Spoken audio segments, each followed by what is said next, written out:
like to welcome all of our conducive Velocity customers to today's webinar. My name is Brian Morin. If you haven't met me, I'm the SVP of Sales and Marketing, and if we haven't met, well then hopefully we will meet and chat soon. Also with me is one of my right-hand men here at the company. He is the Senior Regional Solutions Engineer. We call that internally our SRSE. You out in the field, you would just know him just as being an SE. He really is our Customer Success Manager more than anything else. He works with some of our other reps over in the East region, where he, more than anything else, helps customers just with their own technical questions, help assist with deployments, assist with upgrades, and essentially really it's kind of that first line of being of defense for you as a customer for any time you need any technical assistance or any question answered. They're the go-to guys before you end up maybe going down the path of having to go down a support path. But Mike is somebody who spends his day working with customers day in and day out on best practices, dialing into their systems, not just helping assist with the upgrade, but familiarizing customers with the dashboard, familiarizing customers with the different analytics and the important metrics that can be pulled from the dashboard so we can follow some best practices and ensure customers are seeing the absolute most value for the software that they paid for. And today is just simply a live demo of the new Velocity 6.2 dashboard. We call it internally the Time Save Dashboard. This release that we've done here in 6.2 is significant enough where most companies would actually have made this dashboard release a full version release. And you'll notice that this has come to you as part of our inline release as Velocity 6.2, but it's significant enough to be counted really as a major release. The changes that we've introduced with the dashboard are that significant. The changes are not related to the product or product features as far as what the product is actually doing to drive performance. This enhancement is entirely related to the dashboard and the reporting and helping you extrapolate the value that you're getting from the product. One of the most common requests that we have gotten from our Velocity customers has been related to helping them see the ongoing value of what the product is doing. One thing that we noticed as a company was that Velocity customers were still relying on that initial value that they saw during the initial deployment and on the initial sale. Every Velocity customer has gone through that initial aha moment when they saw what their systems were performing like before they had Velocity, and then they saw what happened after they deployed Velocity. And for a number of our customers that have been on that platform for 3 or more years, their environment has changed, and they're wanting to be able to extrapolate, what is the intrinsic value that the product is providing instead of just having to always rely on that initial before-after test. And we were needing to devise a way to help customers see the ongoing value, justify the return on investment, and as many of you are on annual or biannual maintenance support renewal cycles, having to re-justify the value to your management. And so what we've done here in this latest release of Velocity 6.2 is we've given you a dashboard that does exactly that and much more, as you're going to see from Mike. What we're doing now is we're not just tallying the amount of IOs that are being reduced to storage, but at the same time, since we're aware of what latency is if an IO has to be served from storage, we're able to aggregate the time savings or the IO time savings that you're accruing from a storage basis so that you are seeing the metric in terms of the benefit that means the most to your business, which is really time saved. In prior versions of Velocity, anytime you saw that really big, I would call it kind of like the McDonald's billboard of how many IOs are eliminated from being hit to storage. In the past, that only counted what we were doing from a caching standpoint. That did not include the benefit of what we're doing to eliminate excessively small, tiny writes. If we're ensuring that a single write is written and read with 1 IO instead of 4 IO, we're eliminating those split IOs or those fractured pieces of a file that incur extra I/O penalties. In the past, we were not aggregating the benefit of that. And in this version, we are aggregating the benefit of that. So you're seeing not just the percentage of your read I/O that's offloaded from storage, you're also seeing the percentage of your write I/O that's offloaded from storage, since we're ensuring nice, large, clean, contiguous writes instead of those excessively small, tiny, fractured writes. And at the same time, as you'll see, we've also gone a long ways into helping you manage your own memory and memory usage.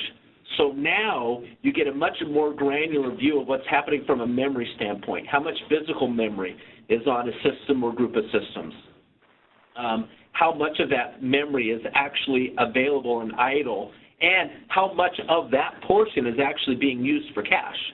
So if you're seeing any system underperforming, let's say that from a caching standpoint, if you're getting less than 25% cache hit rate, well, you know automatically that you're likely memory constrained on that system, or you would see a higher cache hit rate. When we have customers that have at least 2 gig of cache or more that can be leveraged for cache, or of memory that can be leveraged for cache, we will invariably see cache hit rates much closer to 50% or higher. And so now you get a peek into that so you can make better adjustments on your memory. So, Mike, I just wanted to give kind of a quick high-level introduction, overview, but really you're the guy who's working with customers day in and day out and helping them not just get through the upgrade, but after the upgrade, doing these post-deployment dashboard reviews to help them get familiarized with what the new dashboard looks like, and more importantly, what's the product actually doing on these systems. So, Mike, I know that you have a test system that's set up. This is not a production workload, but you go ahead and drop out the primary screen and let me hand this over to you so you can help take us through and just give us a quick 15 to 20-minute overview. And, Mike, I should mention to the audience, I hope that everyone can see the Q&A box. It should be in your lower right-hand side, and we will field questions as we go along. So if you have a question for the SE, it could be related to anything that we're covering.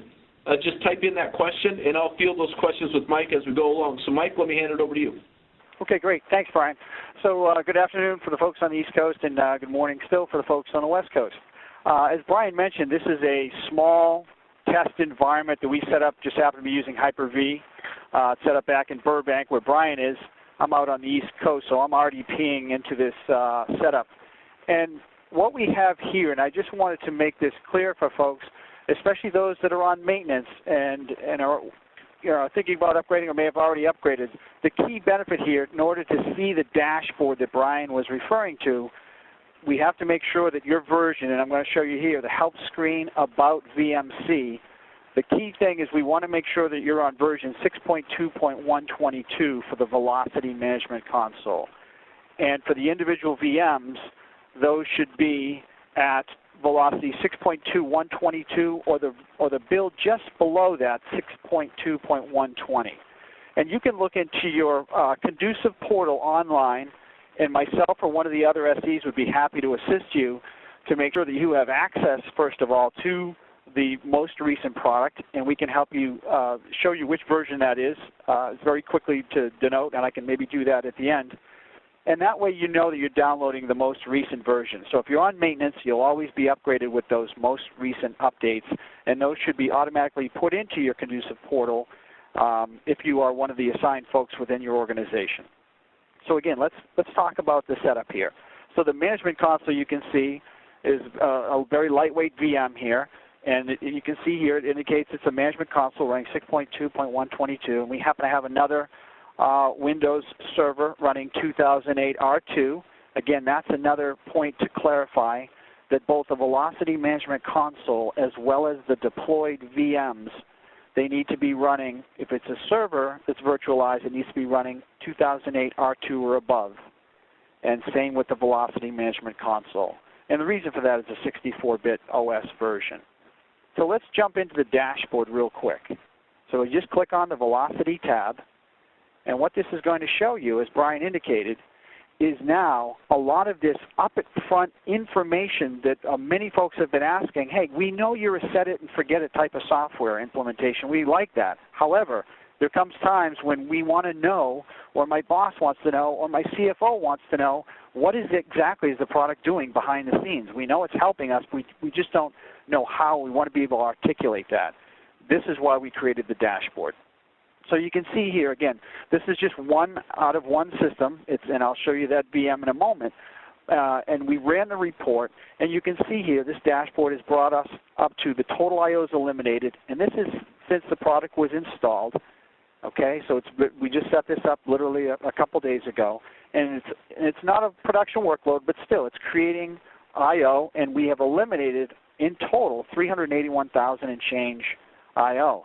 The key benefit, as Brian talked about for caching, is how much of this read IO are we eliminating, right? That's where the huge benefit for most customers comes in, because we're shortcutting that round trip back and forth to storage. And again, Brian also mentioned write IO is eliminated. So in many cases, those small random IO from a write perspective are also affecting performance. So think of this as eliminating cars off the rush hour freeway in total. And this is basically shortcutting the commute time that your application has to get to the information to and from that it wants to have. And our caching algorithm is extremely intelligent and dynamic and uses memory very effectively. You'll see how that aggregates to a total storage IO time saved in days, hours, minutes, and seconds. And traditional things that you may be familiar. Go ahead, Brian. Yeah, it just should be worth noting here from a nomenclature standpoint where it says read IO is eliminated, Mike, that doesn't mean that the IO never took place, because clearly the IO took place out of memory. It really just means it's read IO is eliminated from going the full long distance all the way to storage, correct? Great point. Great point for clarification. And some of our longtime customers, especially those with our DiskKeeper heritage, will start to recognize some of these terms as well, the fragments prevented and eliminated, as well as free spaces consolidated within that logical disk within the Windows OS. Okay? And then what's new here as well is now we have various tabs that you can look at, and one of them being IO performance. So this is really, I find this fascinating, because this is really where a lot of folks want to find out exactly the technical details of what the product's doing. So you can see we have IO performance metrics at the top, various headings, IOPS as in IOs per second, megabytes per second, latency, which we also sometimes refer to as IO response time. Again, the unit of measure here, milliseconds. And then another thing that's really important too is the read-write ratio of that particular workload on that VM. This is important to note, because this will help you and help us to determine the write and read bias of that workload, which will also indicate possibly where tweaks can be done from a memory usage perspective. We'll talk about that in a second. So you can see the average min and max over the time this product was installed.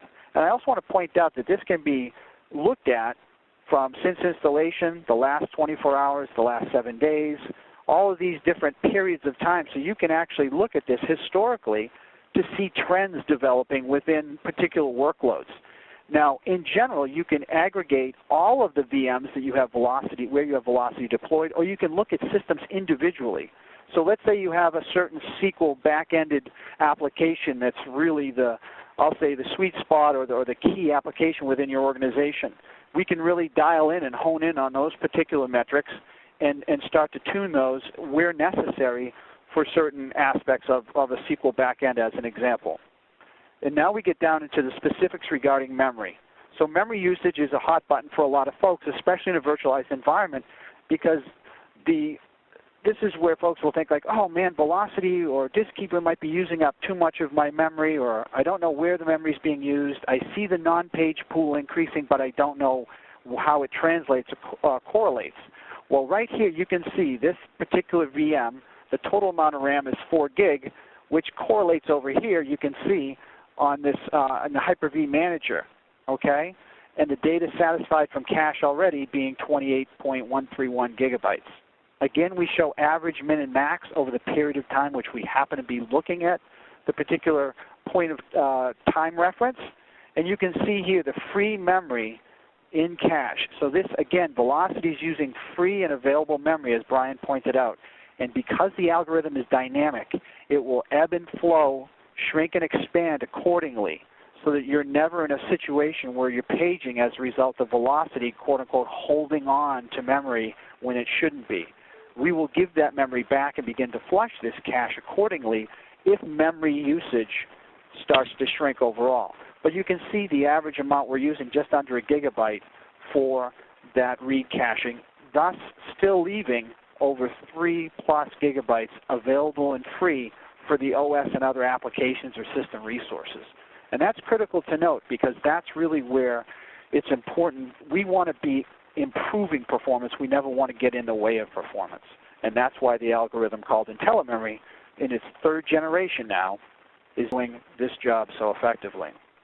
We also have an analytics tab. The reason that the disparity between the amount of free memory that's used for cache and the total free or available memory on a system has to do with the fact that we don't use all the idle available memory that's on a system. We keep a buffer. And due to that buffer, anytime we see the application or OS that's eating into that buffer, that's the point that we dump whatever cache that we are using. Exactly. Very good to clarify that as well. So that's just important. The reason that buffer exists, folks, is so that way there's never an issue of resource contention or memory starvation. That way there's never any latency in serving back memory to the application or OS should it be asking for more memory. We're just ensuring that the idle available memory that you do have is not sitting idle, and as Mike has illustrated, with as little as 2 gig that can be used for cache, this is the real spot where the lights go on for most customers. When they see that 2 gig of available memory is serving as much as 50% of their read I/O, that's where the light bulb really begins to go off for a lot of customers, and that's how you can really tune your environment, because by just adding extra cheap DRAM, you're able to offload half of that bandwidth, half of the precious throughput and IOPS that you've been having to take from your storage back end to serve it. You can just serve it straight from memory. Most individuals happen to think that they need a lot of dedicated capacity to have an effective caching strategy, and Mike, that just simply isn't true. This tier 0 caching strategy, a customer only needs a little bit of DRAM to go a long way to offloading a lot of the I/O that would otherwise go to storage and serve it from memory, which is 15 times faster. Right, great point. And not only is DRAM pretty much the cheapest hardware component within the system, it's also the fastest. Right? It's a sheer physics equation. The closer you are to the CPUs on the high-speed bus, the faster the information is going to get processed. Now, Mike, if somebody were in this area and they're looking at their memory usage, and one of the important points here is that minimum, of showing the minimum that we're using. If someone were looking at that and they see that minimum go down to 0 or close to 0, what would that mean? Well, that would mean that number one, the workload may not have enough RAM allocated to it. Let's talk about a virtual environment. So if it's a VM, there's a good chance that workload doesn't have enough RAM allocated to it to begin with, or during peak times, let's say. And that would be a good indication to go back and either allocate through, Hyper-V, VMware, or what other hypervisor you're using from that host, allocate more RAM to that VM, and then see how Velocity will use it effectively as well. And so really, if that means that if their minimum ever goes down to 0 or close to 0, really what that means is that's probably the peak time where they really would take advantage of caching the most, and they're not able to if they're slightly under-provisioned or memory constrained. Absolutely. And again, Brian, that's a good point, and again, using these time references, you can go back and look at that and determine, over certain historical periods. Maybe you have a month-end report that runs, or a batch job, or certain backups, or certain functions that occur, reports that are run. You can start to see those metrics and make better decisions based on that information. Now, Joseph asked a question here. Can we get a copy of this presentation after the webinar session is over? And the answer is yes. We will be sending that out. And again, I want to encourage all the late entries. If you did come in but you didn't hear, you just field your question into the Q&A box on the lower right-hand side, and we'll field as we go along. Okay, Mike, so I know that when you're talking with customers, the first thing that you do is you look at the overall dashboard. You take a look at what is the read percentage, that we're offloading from storage? What's the percentage of your write I/O that we're offloading from storage by giving you larger, more contiguous writes instead of these excessively small writes and subsequent reads? And then the next key area you look at is this next tab, which shows them what workload is happening on the system, what's their read-write percentage, what's their performance metrics, and then, really more importantly, let's take a look at the memory tuning. After you're looking at this, what's next? So the next thing I like to look at is I like to look at the Analytics tab. And this will give you, again, over a 24-hour period of time based on, again, that time reference up here, since installation or the last 24 hours or the last 7 days. You can start to see various times throughout the day, 0 being midnight, 23 being 11 p.m. You'll start to see throughout that day, over time, historical trends develop, which will give you an insight into exactly when your peak times are. Maybe through using other tools like your storage manager software, or a tool like SolarWinds or VROps or VCops, or maybe some of the other analytical tools you have for your applications. You can see certain aspects of how they're looking at it. Again, we try to take an IO-centric worldview of the process so that we're looking at the OS, which we are closest to that application, so we can see these dynamics developing within the I/O sphere, if you will, of looking at the workload. And there's various metrics you can see as I'm scrolling down: total I/Os, total read I/Os, the percentage of read I/Os that were eliminated, write I/Os eliminated as a number, as a percentage, I/O tied and saved, which refers back to the dashboard piece we were talking about earlier, fragments prevented and eliminated. Again, our whole goal nowadays is not touching physical storage and moving blocks around, but actually proactively preventing them from ever occurring or causing situations in your back-end storage. IOPS, so you can see where your storage is being asked to do most of its work throughout the day. The throughput, I/O response time, aka latency, read-write percentages, knowing where that workload bias is throughout the day, an overall throughput and total gigabytes, and then again that data satisfied from cache, knowing where the peak times are throughout the day, where that cache is most effective, or conversely least effective, as Brian alluded to earlier, where you can go and actually make some intelligent changes maybe to that particular workload. As we know, most hypervisors want to take a one-size-fits-most approach to allocating RAM to these various workloads, but we know every workload's different, and so that's why we're always focusing on let's look at the workloads as an aggregate, but let's also dive down into each individual workload if it makes sense or if it's important to you as a customer for the applications that are most important for your business. So, Mike, Brad chimed in with, I have a couple questions here. Brad chimed in with one, and this, honestly, this ends up being one of the most important questions we get, and it's also one of the most common questions that we get. And he says, in the instance of a SQL or Exchange server, he said, do I need to limit the RAM that SQL or Exchange is using in order to ensure that V-locity has enough available memory left over to work with? This is something that you do with customers on a daily basis, tuning their SQL and Exchange servers. You've done this across thousands of VM instances. So what would you answer to Brad?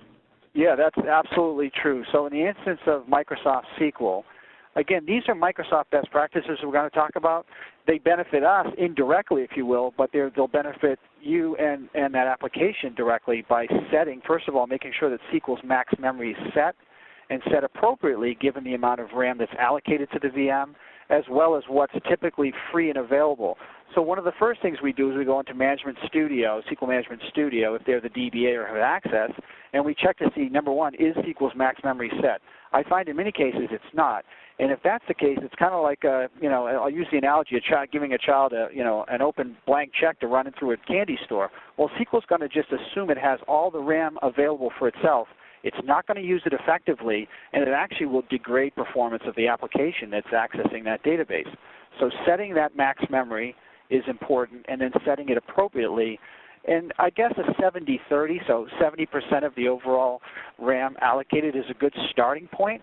And so that's normally where I'll have customers set it to, and it takes place instantaneously. And because our caching algorithm is dynamic as well, our caching algorithm will start making use of that effective, now available free memory instantaneously.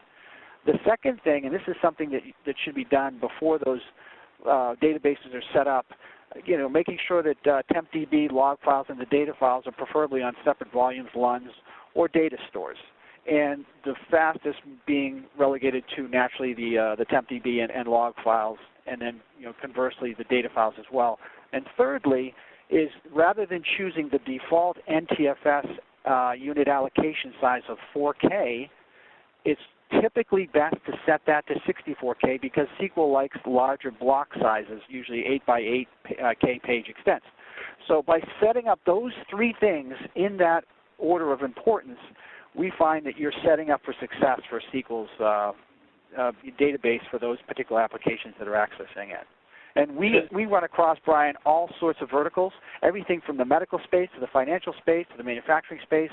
This bodes true across any vertical, pretty much any application that uses a database. Yeah, and I think one of the takeaways here, Mike, that you mentioned, well, one, it is a Microsoft best practice to cap SQL, but number two, and that's where the education comes into play, is that SQL is just terribly inefficient with its own use of memory and its own caching. If no matter how much memory you give SQL, it's going to take all of it, but it's going to be terribly inefficient on how it uses it. And this is where we go in and time and again illustrate to customers if they do cap SQL, they do leave enough memory left over for our caching algorithms to kick in. That's where you're really getting into the power and the overdrive of what the software can do, and to really get into that 50 to 100% to 200% improvements in application performance of their SQL or Exchange applications. So, Mike, another question for you here. What is the difference between this dashboard display? You're doing this within the Velocity Management Console. Well, how about the dashboard display in the Velocity Local UI? Oh, wow. It's almost like somebody set me up for a segue. So here again, this is just one VM we're looking at, and I'm actually have an RDP session into that. Well, I did, and before it logged me out, so hold on 1 second. This is live television, so this is good. And there it is. So by logging in or RDPing into the VM or VMs where you have Velocity deployed, you can actually launch what we call the local UI, which is HTML-based, by typing in either http://localhost:13.569 or launching via our orange Van Halen looking logo down there, and that'll get you right into this. It'll get you right into the browser-based UI of Velocity, and you can see here is the exact information. So there's no smoke and mirrors. We're not. There's no sleight of hand. This is the exact information we're looking at per VM basis. And again, most folks naturally, this is a test environment, small test environment. Most folks have, tens and sometimes hundreds or thousands of VMs deployed, and they'll want to look at it as an aggregate within the Velocity Management Console. Or if folks want to start off slowly, you can deploy Velocity as a standalone, okay? And you can then, by doing the configuration, which I'll show you here, you can actually, just by typing in the server name of the VMC, the Velocity Management Console, and hitting apply, that will then tie this standalone Velocity instance back to a console. So you don't have to start with a console if you don't wish to, or you can deploy it directly from the console from the beginning, whatever is easier and more effective for that particular customer. Sure. As we see, Mike, as you mentioned, we see a lot of customers use their own tools to push the software out, but they still want it to roll up to the centralized management console so they can get this view. Now, I do want to be conscious of time. We are here at the bottom of the hour. We did let customers know this was just a quick run-through. We will pause for additional questions as you come in. So if there's a certain question that you didn't, that maybe you're sitting on and didn't get answered, please chime it in, and I'll have Mike address it now. We do want to let everyone know that if you have not upgraded to Velocity 6.2 yet, that Mike and other SEs here at Conducive are on standby to assist you. So if you feel that you are just not comfortable enough with the Velocity Management Console to do the deployment or upgrade yourself, you can certainly reach out to your Conducive account manager. They'll set up a time for an SE to do a WebEx session with you and handhold you through that process, so that way if your time compressed and you're just wanting to do this quickly without having to go through the README files and whatnot, we can certainly do a session with you and handhold you through that process. Or if you've done it before on your own and you want to give it a stab yourself, well, then go ahead and do that. One thing that is important, though, is that after we do the deployment, one thing that we always want to do is we want to do a dashboard review with you. So after the software has been pushed out, it's been installed, say for at least 7 days, after running for at least a week, that's a good time to circle back, because we always want to get an SE connected with you and do that dashboard review. So that way we can take a look at your systems. We can ensure that you are getting the full value from the software that you should be getting, that we're assuring that those systems that are the toughest to support from an I/O performance standpoint, let's make sure that you are seeing the caching benefit like you should see on those systems, and ensure that everything is operating properly and that you are seeing the value from what you paid for. Now, Joseph just had the question, how do we reach out to our account manager? Well, Joseph, if you don't have contact details from an account manager standpoint, as the head of sales here at Conducive, that concerns me just a little bit.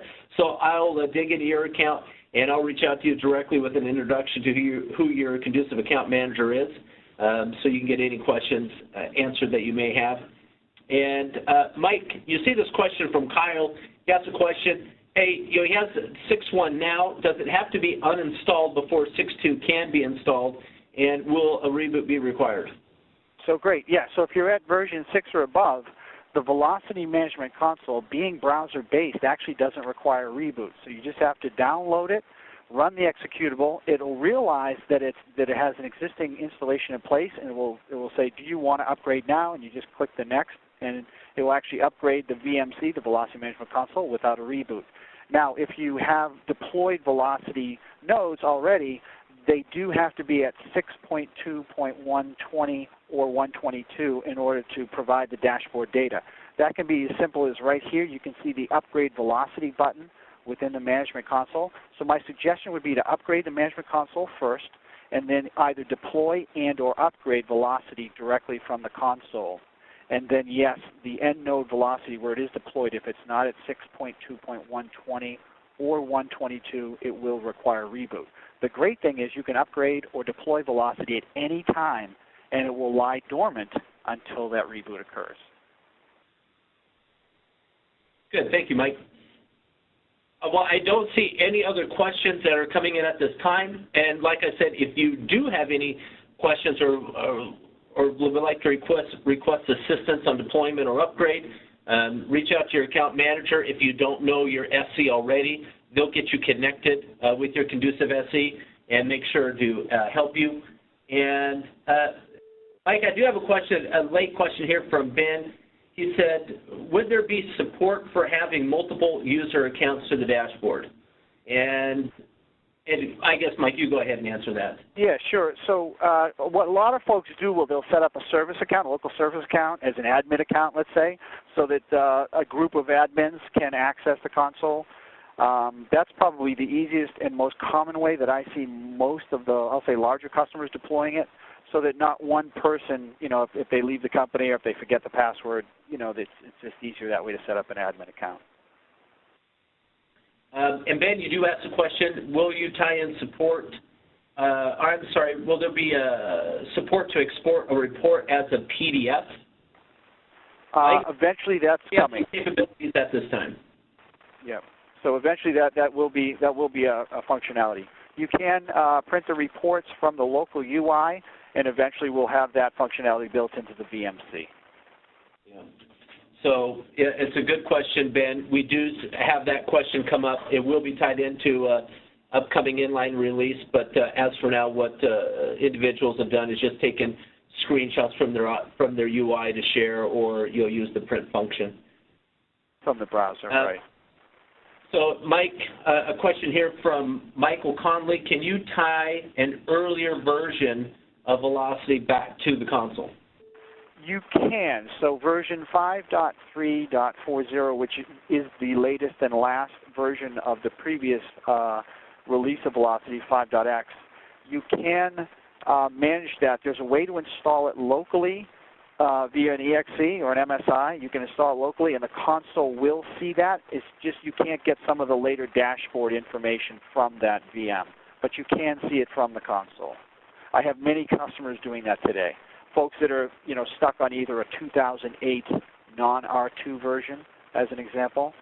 So that's what we do, so that we can at least see that machine out there as an entity and manage it appropriately.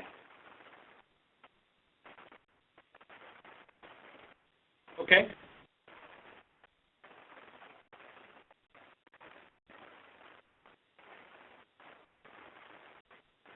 Brian, one of the things I was going to mention, well, actually we did mention with the previous calls that, again, it's important to note that the first thing to do is get the Velocity Management Console up to date if at all possible. And again, doesn't require a reboot. So it's very simple to download and get it up and running, literally less than 10 minutes. And Mike, you've done a number of these upgrades. What is the typical time that you see it takes for a customer to get through an upgrade? Of the VMC, 5 minutes.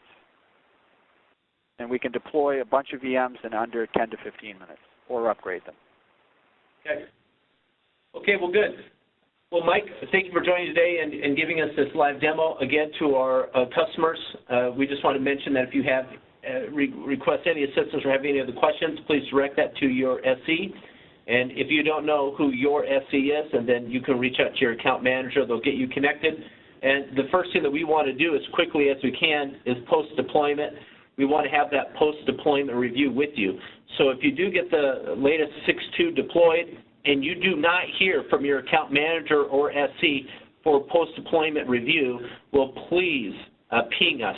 Let us know that the product has been installed, and we can set up a time to dig in the systems with you, to take a look at the global view of all your systems, and then dig in one by one to make sure, are you seeing the full power from the software that you should be seeing on each of these systems, and then more importantly, help you extrapolate that intrinsic value, what the software is actually doing in your environment, because the product is fully transparent on its value and performance benefit to any individual system.